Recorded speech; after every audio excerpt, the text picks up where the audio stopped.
Jesus. I have decided to follow Jesus. No turning back, no time. I have decided to follow Jesus.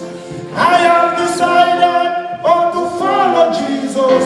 I have decided to follow Jesus. No turning back, no turning back. Hallelujah! Hakuna vya kuangalia nyuma tena. Imani shimwe cyane. We have to learn to trust the Lord in the time of trouble. Tugiye kureba noneho kubera iki tugomba gutegereza Imana amasaha yagiye kurangira. Hallelujah. Amen. Why? Kubera iki? Quelle est la motivation derrière ça? What is the motivation of waiting upon the Lord? What have to push us to wait upon the Lord? Hallelujah. Ikintu cya mbere kigomba kukumotiva gutegereza Imana uyihanga. Attendre le Seigneur avec patience. Kandi kwa kutegereza Imana avec patience aligiye utagendererwa n'Imana ako kanya aligiye bifata un peu. Avantage ya mbere, God will answer you. Imana izagusubiza. Hallelujah. Imana izakora iki? Izagusubiza. Hari umugabo umwe witwa Elkana, yari afite abagore babiri, umwe witwa Ana, undi witwa Gande kandi Penina. Haleluya! Penina akaba yari afite abahungu, ariko Ana ijambo ry'Imana riravuga ngo Dieu lui faisait stérile. Imana yamugize ingumba. Imana yombigira ingumba. Ntabwo ari Satani yamugize ingumba. Imana yamugize ingumba. Haleluya! Ani ikibazo cha uzima wa Satani toka oya Mungu anapenda kuona uko hai umeze gute. Yesu ashimwe. Ayi mambo baada ya kutaki kitambo Elkana akafuata double portion. Minofu mbili anapatia Ana, mnofu anapunja wengine sema. Kupunja mnasikia? Kinyarwanda kusema nini kupunja? Aha.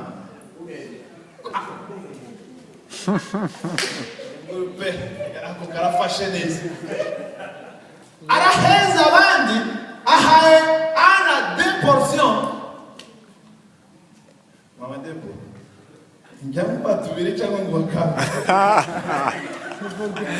Kandi njya tubiri. Ediri nukuwango. Elkana yarakundaga Ana cyane. Ariko Ana yarafite umubabaro mu mutima wiwe. Ijambo ry'Imana riravuga ngo Penina akamuseka kubera atabyara. Anamuneglige, anamucheka. Bikomeretsa umutima wa Ana cyane kubera kutabyara. Imana ishimwe cyane. Amen. Ana rababara malgré qu'il avait tout, malgré qu'elle était aimée par son mari, malgré qu'elle avait tant de faveurs devant son mari, mais elle avait beaucoup de la peine dans son cœur. Ana aravuga abaganga baravuze ngo peut-être ko nagoshobora kubyara. Natemberageje biranga. Hariko ndahisemo kujya gushaka Imana. Ndahisemo kujya gutinda mbere y'Imana. Niyo Mana iraza kunsubiza. Mwumve icyo ijambo ry'Imana rivuga. Ana yagiye bagiye gutamba igitambo. Ana ajya mu nzu y'Imana. Iyo nzu y'Imana yari kuriwe n'umusacrificateur witwa Eli. Haleluya! Ana ngo arapfukama. La Bible déclare qu'elle murmurait de sa bouche. Donc les paroles ne sortaient pas de sa bouche. Mais la Bible dit que son âme communiquait avec le Seigneur. Tous les douleurs de son cœur, elle versait cela au-devant de son Dieu. Alléluia! Elle savait que la solution va que venir de le Seigneur, du Seigneur. Alléluia! Il y a des gens qui vous atangira gusenga Imana. Mana. Isoniranyije. Imana nawundi wanabara. Ni wowe wenyine wanabara. Ese Mana ko ijambo ryarivuga ko nakintu nakimwe kikunanira. Ese Mana ko nange wabishobora kumwana wamaye urubyaro kwere. Ararira ijambo ry'Imana yongera ngo Ana aratinda mbere y'Imana. Muze kuyisoma mu rugo Samuel wa mbere. Ana nago yamaze 2 minutes 3 minutes. Ana koliki atinda mbere y'Imana.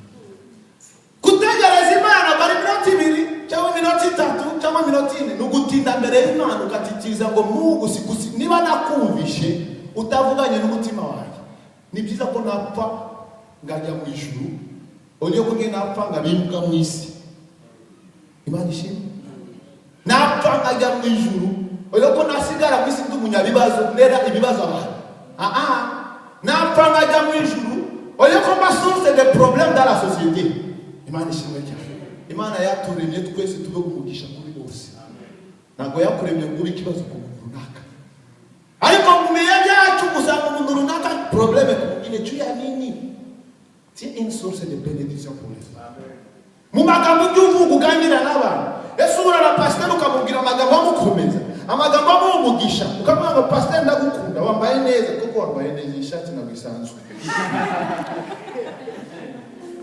Subona ko asetse ariko niyo narubwiye ngo ishati asanga wagira ngo ni ya NRO Amen amen ufite ijambo rikomeza umutima w'umuntu runaka ivuge niba udafite ijambo rikomeza umutima w'umuntu runaka ceceka nta muntu uza gusubika kuvuga God has created us to be a blessing not to be a casting to other people Imana ishimwe ana arasenga ana arawudumira Mubiki ijambo ry'Imana muze kuyisoma mwenyine Samuel wa mbere mutangire kuri chapitre ya mbere mumanuka bigeze hagati ana ari gusenga Eliya araza bishop ubimbwiye aho ngaho tunahita mfa mu muka ibyo yabwiye ana arimo zokori ababa rikaposekeremo mana nziza birandemereye wanabaye koko ko bingoye wamana ngurubyaro bishop araza Emmanuel na wewe vraiment ulidoze sana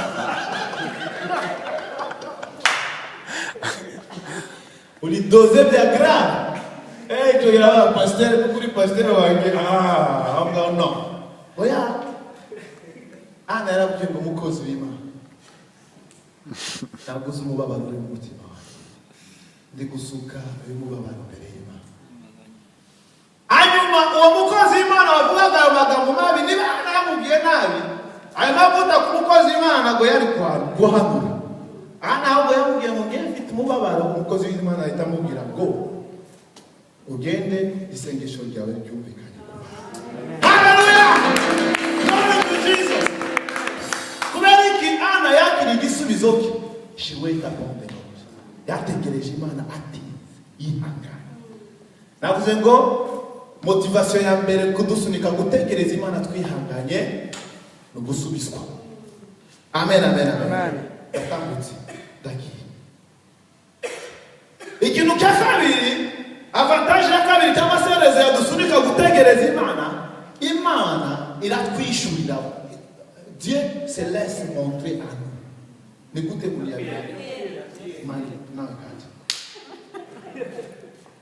Imana iratwiyereka benshi tukunze kuvuga misi yuwe Mungu bien ntabwo ese Imana bite ihangana ugenda utegereza Imana gutegereza Imana kindi no gusenga amen amen amen no gutinda usenga ngiye mfite twagiye tuganira na bene data tekinike dukoresha mu gusenga igihe tuhuye n'intambara buriya ni byiza gukora partage yubakana uburyo bwo mu mwuka gusenga no kuvuga ngo igihe utinda mbere y'Imana uhamagara ijuru uhamagara Imana irakwiyereka amen amen ngo mtoto yangu haleluya ngwino hano ngobere ngwino avuga ngo mtoto yangu ndagukunda ndaje kukwiyereka horiya basakataya kandi Imana yakwiyereka umunezero mu mutima akanyamuneza neza we kabutagisa haleluya Imana ikwiyeretse yonyine ikazi kagusura kagira ubuntu ikagusura utawumva ari amazi atemba mu mutima neza nge igihe ngenderewe n'Imana n'igihe ndi kugenda gahoro kugira ngo bitavaho kugira ngo nabuja cyane mwumva birasibutse ngigengesera ariko igihe utabaye ijambo ry'Imana rivuga ngo Satani ameze nk'intare ishaka gucocomera urangara gatoya pya Kumva ibitekerezo bikubita hirya kure. Haleluya! Imana idufashe vuba vuba. Umuntu utagubahiriza amasaha yaje. Ndekera Deni niwe ukunda amasaha cyane yambwiye ngo ngomeze anyongere iminota mike.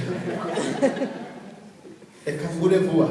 Imana irakwiyereka, ikakwiyereka ikavugana nawe. Ikindi kintu vuba. Cya gatatu ariya. Icya gatatu cyagusunika gushaka Imana. Eka mbaho umuhanda muri iyi minsi nari mfite utuntu two kutagira icyerekezo neza. Ngatanga n'ibyifuzo ngo bansengere muri serire nawe.